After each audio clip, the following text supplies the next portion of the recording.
আসলে আমার ছবি না দেখে অনেকটা অবাক হইতাছেন, প্লিজ অবাক হবেন না, ব্রাইটনেসটা একটু বাড়ায় দেখেন, দেখবেন শিওর। আমি আসলে কোনো কমেডিয়ান না, ওই ভাই হয়তো একটু ভুল করছে। আমি আসলে একজন মোটিভেশনাল স্পিকার।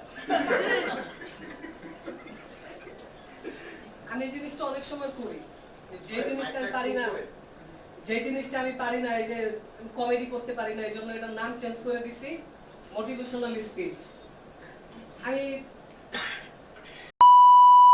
এটার নাম দিছি ম্যাগি নুডলস। 2 মিনিটে হয়ে যায়।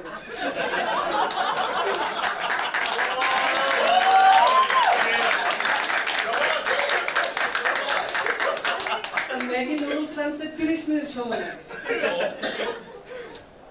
আমি বিবাহিত, আমি বিয়ে করছি। তো কিছুদিন আগে, আমার বিয়ের কিছুদিন আগে আমার এলাকার পাশের এক এলাকায় একটা বিয়ে হইতেছে। তো আমাদের এলাকার ছোট ভাইরা এসে বলতেছে যে ভাই, ওই এলাকাতে একটা বাচ্চা একটা ছেলের বিয়ে হইতেছে, চলো আমরা গিয়ে বিয়েটা আটকাই।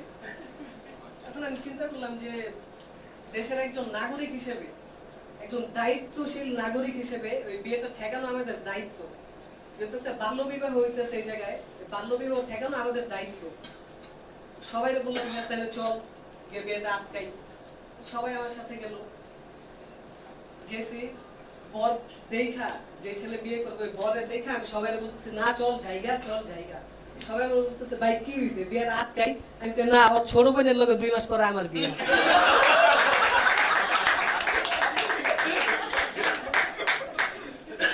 আমার ওয়াইফের বয়স অনেক কম, ছোট। ওর সাথে আমার মাঝে মধ্যে ঝগড়া লাগে, তো ওর সাথে ঝগড়া হইলে আমার ওই স্যাপ দিয়ে দৌড় দেয়, দরকারের সময় দেয় না।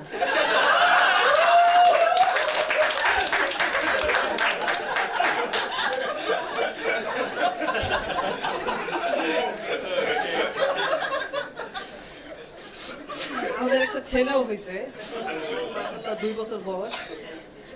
তো ও যখন ছোট ছিল, আমার বউয়ের চেয়ে অল্প কিছু ছোট ছিল।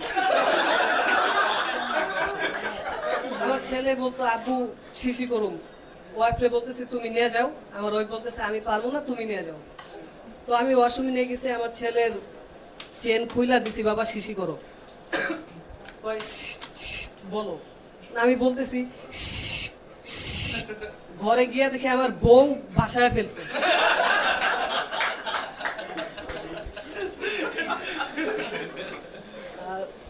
আমার স্কিন টোন অনেক কালো, এই জন্য আমার অনেক ঝামেলা পোয়াইতে হয়েছে। আমি এক প্রফেশনালি এখন একজন গ্রাফিক ডিজাইনার। তো আমি এর আগে অনেক প্রফেশন ট্রাই করছি। এর আগে আমি একটা টিকিট কাউন্টারে জব করতাম।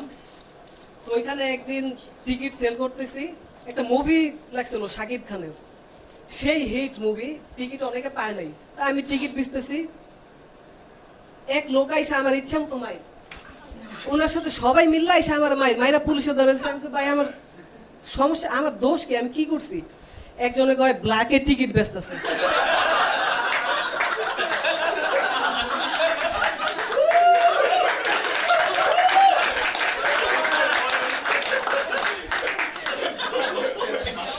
আরো অনেক সমস্যা হয়।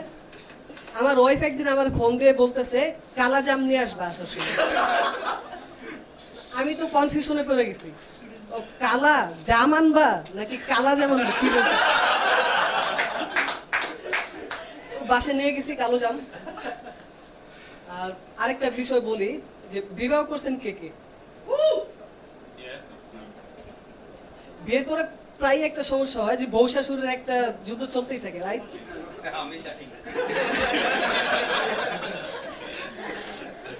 আচ্ছা, অনেকেই জানে, আমি ভয় দেখাইতেছি না, এটাই বাস্তব। অনেক জায়গায় হয়, আমার বাসায়ও চলে। আমার বউ আমার অনেক ভালোবাসে, কিন্তু আমার মা এটা সহ্যই করতে পারে না।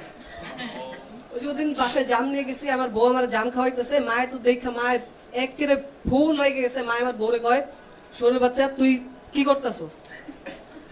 আমার বউকে কি আমি খাওয়াই দিতেছি, আমার ভালোবাসা খাওয়াই দিতেছে। মায়ে কয় খাওয়াই দিতেছস ভালো কথা, কিন্তু গলায় পাড়া দিয়া কিনলে। আমি বলি পচা জাম নিয়ে গেছি।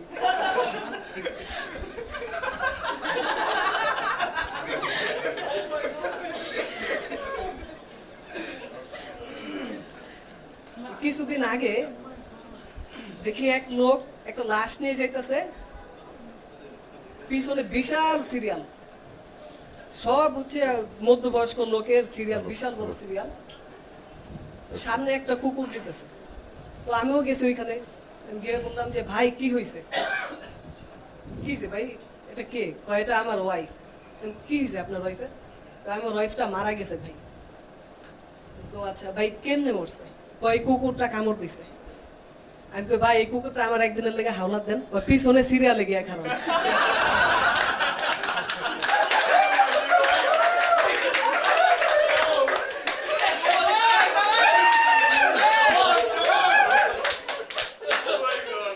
আমার মাঝে মধ্যে মনে হয় যে আমি বেহেশতে যেতে পারবো না ভাই,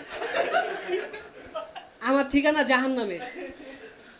আমি মাঝে মধ্যে একটা ভালো কাজ করি, যখন রাস্তাতে যেতেছি, এক বুড়া মহিলা রাস্তায় পার হইতে পারতেছে না, আমি গিয়ে রাস্তাটা পার করে দিলাম। তখন আমি মনে মনে চিন্তা করি আমি শালায় জান্নাতে যাবো, একটা ভালো কাজ করে লাইছি। পরেই চিন্তা করি জান্নাতে ৭২টা হুর, এরপর আমি ৭৩ জন,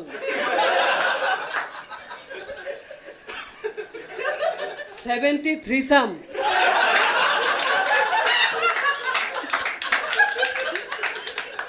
অনেকেই বলবেন যে ভাই তাহলে বউরে ডাক দিবেন না? বউরে ডাক দিব, স্যাপ দিয়ে দৌড় দিব।